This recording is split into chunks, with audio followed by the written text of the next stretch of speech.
Papalabasin ng administrasyon na ako ay isang terorista sa loob at labas ng Pilipinas. Para mailibing ako kasama ang katotohanan kahit saan man ako pumunta.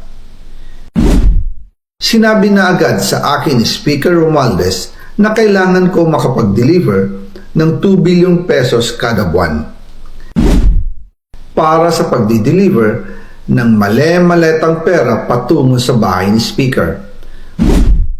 Ang sinabi mismo ni Speaker Martin sa akin na hati sila ni Pangulong Marcos sa perang yon para gamitin bilang bagsakan at imbakan ng pera mula sa mga SOP, collection at deliveries na para sa Pangulo. Huwag mo akong pigilan sa mga insertions ko. Huwag ka nang makialam sa budget. Ang gusto niya ng 50 billion pesos na insertion. Ngunit ang sagot ng Pangulo, humingi ka ng bago or dagdag na insertions.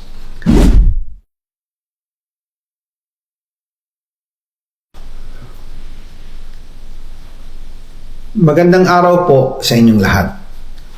Bago ko ipagpatuloy ang aking paliwanag, nais ko munang magpasalamat sa inyo. Maraming salamat sa inyong bukas na isipan, sa inyong pasensya, at sa pagtanggap ninyo sa mga impormasyong aking ibinabahagi. Alam kong hindi madali ang mga paksang ito.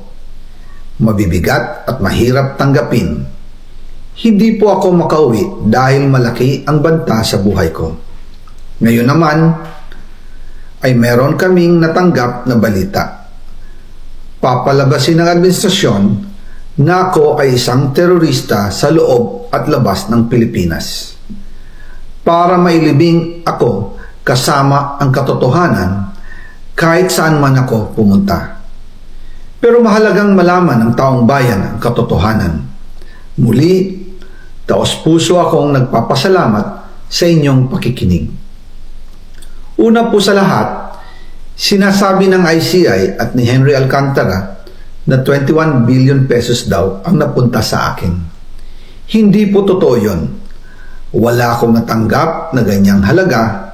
Ang totoo, mula 2022 hanggang 2025, ang kabuuang pera na dumaan sa akin para ibigay kay Pangulong Bongbong Marcos at kay dating Speaker Martin Romualdez ay umabot sa 56 billion pesos at hiwalay pa dyan ang 100 billion pesos insertion ng Pangulo sa 2025 budget. Pati na rin ang 97 billion pesos flood control insertion na inilagay sa NEP ng 2026 national budget.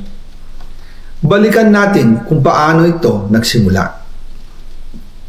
Noong 2022, kakaupo ko pa lang bilang chairman ng House Committee on Appropriations, sinabi na agad sa akin ni Speaker Romualdez na kailangan ko makapag-deliver ng 2 billion pesos kada buwan.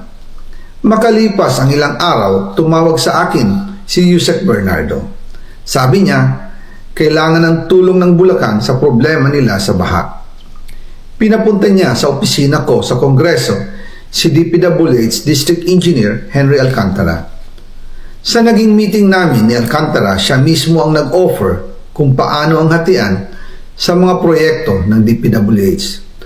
22% para kay Speaker Romualdez, 2% para kay Yusek Bernardo at 1% para sa kanya. Doon po nagsimula ang tinatawag nilang deliveries. Ang sistema po ay ganito. Ang mga tao ni Henry Alcantara ay nakikipag-ugnayan sa mga tao ko na sina Paul Estrada at Mark Tiksay. Sila ang tumatanggap na pera mula sa mga tao ni Alcantara. Minsan sa bahay ko sa Valle Verde, minsan naman sa BGC parking. Pagkatapos nilang makuha ang pera, sila Mark at Paul naman ang nag-aayos o nakikipag-coordinate sa tauhan ni Speaker Martin Romualdez na si Jocelyn Sereno para sa pagdi-deliver ng male-maletang pera patungo sa bahay ni Speaker. Una, sa North Forbes Park sa McKinley Drive at nang lumipat siya sa number 14 Nara Street, South Forbes Park. Gusto ko pong linawin, hindi ako nakikialam sa mismong proseso ng paghatid. Dumaan lang po sa akin ang pera na agad dinideliver kay Speaker Romualdez. Ako lang po ang nagko-confirm sa text kay Speaker kapag nadala na ang pera sa bahay niya. At lahat ng ito, mula sa unang utos noong 2022 hanggang sa huling delivery noong 2025. Umabot sa mahigit 55 billion pesos plus ang naihatid sa bahay ni dating Speaker Martin Romualdez. Madalas hindi nabubuo ang hinihinging 2 billion pesos bawat buwan ni Speaker, kaya iyan ang final total. Ang sinabi mismo ni Speaker Martin sa akin na hati sila ni Pangulong Marcos sa perang yon. Ang listahan ng mga deliveries na ito, kung kailan, magkano, at saan dinala, ilalabas ko po kasabay ng video na ito. Noong November 2024, habang nasa proseso kami ng pagtatalakay ng budget, nakipag-meeting sa amin ni Speaker Martin si Yusek Jojo Cadiz. Sabi niya, masama raw ang loob ni Pangulong Marcos, wala raw siyang natatanggap na remittance. At dahil laging napapagalitan si Speaker Martin ng Pangulo mula Setyembre hanggang November, inutusan niya ako na mag-deliver ng 1 billion pesos para kay BBM. Ayon pa kay Yusek Jojo, nang ipaalam niya ito sa Pangulo, ang utos sa kanya ng Pangulo ay mag-ingat at siguraduhin si Yusek Jojo lang ang maghahatid. Ang instruction po sa akin ni dating Speaker Martin Romualdez ay dalhin sa number 30 Tamarin Street, South Forbes Park at ibigay kay Yusek Jojo Cadiz dahil ito raw ang drop-off point na malapit sa bahay ng Pangulo. Sinabi rin po sa akin ni Speaker Martin Romualdez na si PBBM ang nag-utos sa kanya na bilhin ang bahay sa number 30 Tamarin Street para gamitin bilang bagsakan at imbakan ng pera mula sa mga SOP, koleksyon at deliveries na para sa Pangulo. Noong December 2, 2024, personal kong i-deliver ang 200 million kay Yusek Jojo Cadiz sa number 30 Tamarin Street, South Forbes Park. Ayon sa kanya, dadalhin daw niya ito sa bahay ng Pangulo sa number 41 Nara Street, South Forbes Park. Kasunod nito, noong December 5, 2024, muli akong nag-deliver ng 800 million sa parehong address at Yusek Jojo Cadiz pa rin ang tumanggap. Sabi niya, iyon naman ay dadalhin sa bagong bahay ng Pangulo sa South Forbes Park. Sa kabuuan, 1 billion pesos ang personal kong naihatid.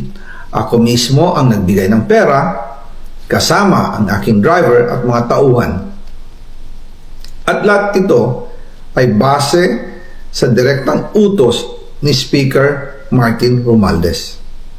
At dyan po nabuo ang kabuuang halagang 56 billion na ipinadala mula 2022 hanggang 2025. Pero kahit na i-deliver na ang 1 billion pesos para kay Pangulong Marcos at kahit na naisama na rin sa 2025 budget ang 100 billion pesos insertion sa pamamagitan ng BICAM Committee, ayon mismo sa utos ng Pangulo, nagagalit pa rin daw si BBM.